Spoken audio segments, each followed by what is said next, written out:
The other big bit of trading news going on locally is that Fifth Third Bank is moving from the NASDAQ to the New York Stock Exchange.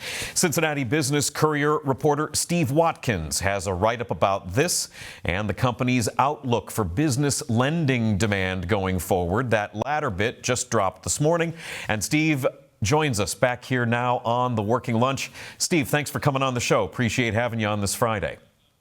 No problem. Thanks for having me, Jack.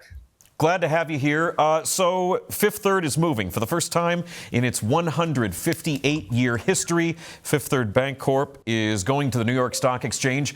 How big of a deal is this for the local institution? Well, it is a big deal in one or two senses, and it kind of isn't a big deal in one or two senses. So cool. To start with, there is still a lot of prestige associated with the New York Stock Exchange. It's by far it's the biggest global stock exchange, and it's by far the most recognizable in the U.S. and in the world. And most of the really big blue chip companies in the U.S. are listed on the New York Stock Exchange. Something like 70% of the S&P 500, one of the biggest indexes of stocks in the country, about 70% of those big stocks are listed on the New York Stock Exchange. Fifth Third has always been listed on NASDAQ, which is also a big stock exchange, very well known. There are some big companies on there, but they're making the move now, probably not coincidentally, shortly after they did the biggest acquisition in their history. And they are on, like I said, definitely the most prestigious stock exchange. I liken it to playing, but let's be topical, playing in Madison Square Garden versus almost any other arena in the NBA. It's just got that prestige. It's iconic. Yeah, and especially with the acquisition of Comerica, there's been some recent headlines about Fifth Third shutting down a number of branches, largely because of overlapping purposes in areas, parts of Michigan, parts of Detroit. So is this largely a vanity thing? It looks better just to be on the New York Stock Exchange. There's a ton of businesses on the NASDAQ, though the NASDAQ is usually very tech heavy. Yeah, that's right. The NASDAQ is sort of associated with tech. Certainly, there are a lot of other companies and other industries, a lot of banks on NASDAQ, but it's been associated really since the tech boom in the late 90s. The NASDAQ has been associated with kind of tech companies, and those have been kind of tied together. But yeah, it largely is symbolic these days. I talked to an analyst at Ball and Gaynor, downtown investment advisory firm, for the story I did, and Kevin Gade, and he said, that it really is mostly symbolic these days as far as whether you're on the New York Stock Exchange or NASDAQ. There are some visibility and liquidity aspects, meaning there are ways that people invest more broadly in, let's say, a fund that only invests in New York Stock Exchange stocks. And by association, now Fifth Third will be included in there. Now, there are some that do that for NASDAQ as well. But again, New York Stock Exchange being made up of bigger stocks, that's a little more common. And so there is that aspect. But yeah, going back to your point, it's mostly a symbolic thing and sort of a stronger association to an iconic exchange. Yeah, I mean, it's good for them. I think they rang in either the opening bell or they're going to be handling the closing bell here today. But I mean, who's paying attention to what Fifth Third is doing when SpaceX is doing what it's doing on the NASDAQ today? The timing on that for PR is a little rough. Well, funny you say that. Yeah, they rang Tim Spence, the CEO, and he had about 16 others with him. They rang the opening bell at the New York Stock Exchange today. Also a really big deal. It's just a lot of publicity. But as you said, SpaceX dominated all the news today on CNBC. That's all they talked about all morning, really, was SpaceX, which just started trading actually a few minutes ago. Yeah. And Tim Spence was initially going to be interviewed on there, but I don't think that happened. Now, maybe it will later today, but just because of the unfortunate timing and SpaceX being dominating the news, that timing didn't work out great, but you know what? You get to ring the opening bell at New York Stock Exchange. That's a pretty cool thing. Yeah, this feels a little bit like a Jimmy Kimmel apologies to Matt Damon for running out of time kind of situation.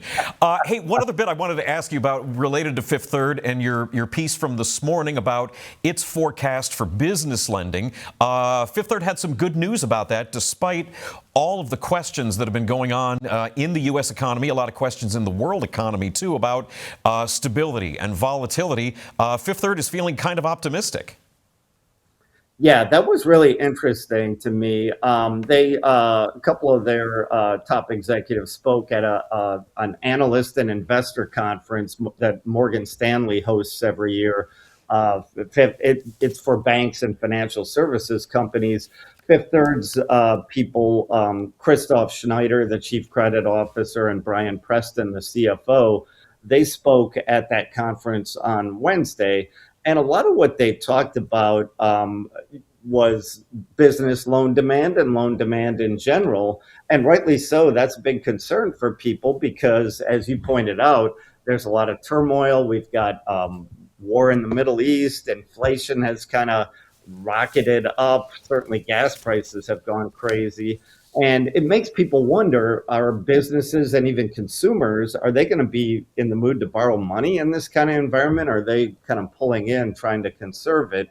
But the Fifth Third people, both of them, Christoph Schneider and Brian Preston, said they're really seeing more signs of people borrowing and loan demand going up. Brian Preston mentioned there is a little more pent-up demand from people that, especially in the business world. Last year, they held off a lot because there was so much turmoil and uncertainty with tariffs. And by this year, they're feeling like, hey, we've held off long enough and we need to do that expansion to one of our plants or make an acquisition that we've been putting off. Whatever it is, there's a point where you sort of have to bite the bullet. And they both talked about how people, consumers and businesses, have become so accustomed to this volatility that it doesn't really affect them the way it maybe used to 10 years ago.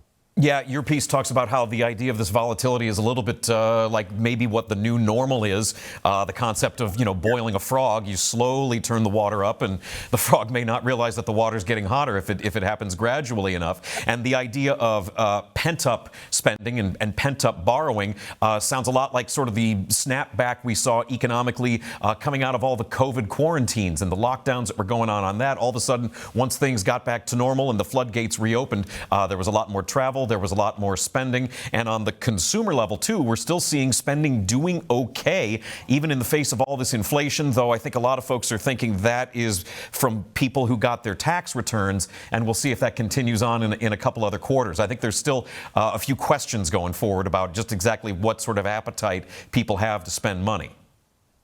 Yeah, there's definitely still some uncertainty, and there's no doubt even Fifth Third's people indicated, some of this is kind of wait and see. But, as you said, they are optimistic, but we don't know what other shoes might be about to drop. We still don't know what's happening in the Middle East.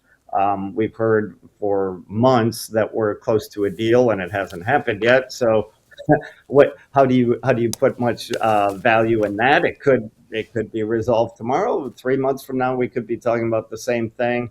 Inflation, it sounds like it will go on for a while, almost no matter what, because it takes time for these prices to work through the system.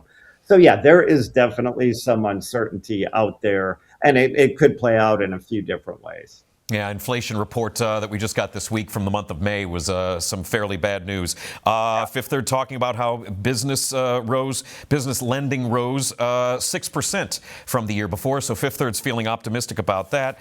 And then you still have the Comerica acquisition. Are they still on track to have that largely figured out by the fall? They are, yeah. Tim Spence was telling me shortly after the deal got done in early February, he said because the regulators were able to approve it and the deal was able to get done so quickly after Fifth Third first agreed with Comerica to do the acquisition back in October, that was a pretty fast track, really, and a lot of it's because of regulatory approvals that typically take longer. Because they were able to do it quicker, Fifth Third was able to move up the target for merging all the systems and changing the names of Comerica branches and everything else. Originally, they were targeting year end. Around February, they said, "Hey, we think we can do it around Labor Day, or at least in September, by the end of the third quarter." Their executives reiterated the other day they're still on track for completing those systems conversions in by Labor Day. That weekend is when they want to do it. It's an opportune time because it's a 3-day holiday weekend, and they can shut things down Friday and make all the conversions over the 3-day weekend. But yeah, they have already done one mock test of the conversion. They expect to do 2 more before it goes live in September, and they feel like everything's on target. They've got hundreds of millions of dollars in cost savings on target to be completed by year end as well. Yeah, Fifth Third really making quite a few moves for a locally based bank to be this much in the news. The Comerica acquisition was a very big deal, and now we've got a couple other things that are going on this. Hey, real quick, Steve, how much you mentioned in your piece too the idea that Fifth Third is incorporating a bit of AI is it specifically into this Comerica acquisition? Yeah, it's broader than that, and it is interesting how kind of full bore Fifth Third is going into AI. They talked about using it for one thing to write a lot of their software code. I think Tim Spence had said a couple of months ago, I think it was in their annual report, he said something like 30% of the code that Fifth Third writes is now done by AI. But they are using it for other things throughout the company. Some is to help people make assessments on things, whether it's gathering data for loan applications and things like that, or much broader systems across the company. But they are using it a lot for efficiency. And I think it was Brian Preston, one of the executives at the investor conference, said even Tim Spence himself is trying to build what Brian Preston called agentic Tim, which would be sort of an AI version of Tim Spence that he's using just to gather and vet some of the comments he makes publicly, whether it's to investor conferences or after the bank reports earnings and things like that.